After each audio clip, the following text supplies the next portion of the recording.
दोस्तों, जय मसीह की। मैं हूं पैट्रिक और आप देख रहे हैं जीवन पवित्र यूट्यूब चैनल। ये चैनल है आपका अपना आस्था, प्रेरणा और ज्ञान का संसार माइनस, जहां हम साझा करते हैं वो कहानियां जो आपके जीवन को नई दिशा और रोशनी देती हैं।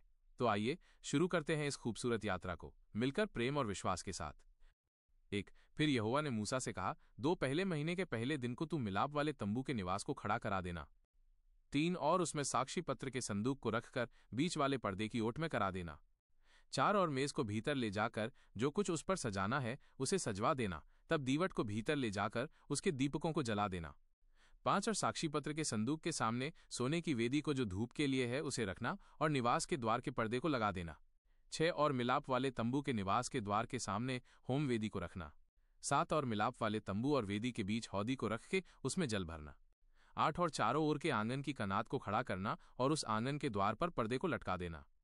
9 और अभिषेक का तेल लेकर निवास को और जो कुछ उसमें होगा सब कुछ का अभिषेक करना और सारे सामान समेत उसको पवित्र करना, तब वो पवित्र ठहरेगा। 10 और सब सामान समेत होमवेदी का अभिषेक करके उसको पवित्र करना, तब वो परम पवित्र ठहरेगी। 11 और पाए समेत हौदी का भी अभिषेक करके उसे पवित्र करना। 12 और हारून और उसके पुत्रों को मिलाप वाले तंबू के द्वार पर ले जाकर जल से नहलाना। 13 और हारून को पवित्र वस्त्र पहनाना और उसका अभिषेक करके उसको पवित्र करना कि वो मेरे लिए याजक का काम करे। 14 और उसके पुत्रों को ले जाकर अंगरखे पहनाना। 15 और जैसे तू उनके पिता का अभिषेक करे वैसे ही उनका भी अभिषेक करना कि वे मेरे लिए याजक का काम करें, और उनका अभिषेक उनकी पीढ़ी पीढ़ी के लिए उनके सदा के याजक पद का चिन्ह ठहरेगा।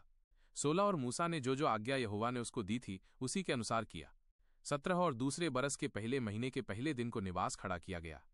18 और मूसा ने निवास को खड़ा करवाया और उसकी कुसिरियां धर उसके तख्ते लगा के उनमें बैंडे डाले और उसके खंभों को खड़ा किया।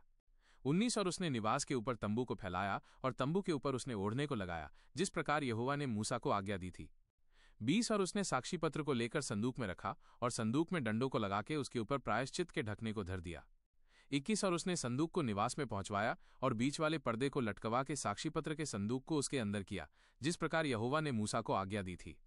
22 और उसने मिलाप वाले तंबू में निवास की उत्तर अलंग पर बीच के पर्दे से बाहर मेज को लगवाया। 23 और उस पर उनने यहोवा के सम्मुख रोटी सजाकर रखी, जिस प्रकार यहोवा ने मूसा को आज्ञा दी थी। 24 और उसने मिलाप वाले तंबू में मेज के सामने निवास की दक्षिण अलंग पर दीवट को रखा। 25 और उसने दीपकों को यहोवा के सम्मुख जला दिया, जिस प्रकार यहोवा ने मूसा को आज्ञा दी थी। 26 और उसने मिलाप वाले तंबू में बीच के पर्दे के सामने सोने की वेदी को रखा। 27 और उसने उस पर सुगंधित धूप जलाया, जिस प्रकार यहोवा ने मूसा को आज्ञा दी थी। 28 और उसने निवास के द्वार पर पर्दे को लगाया। 29 और मिलाप वाले तंबू के निवास के द्वार पर होमबलि और अन्नबलि को चढ़ाया, जिस प्रकार यहोवा ने मूसा को आज्ञा दी थी। 30 और उसने मिलाप वाले तंबू और वेदी के बीच हौदी को रखकर उसमें धोने के लिए जल डाला। 31 और मूसा और हारून और उसके पुत्रों ने उसमें अपने अपने हाथ पांव धोए।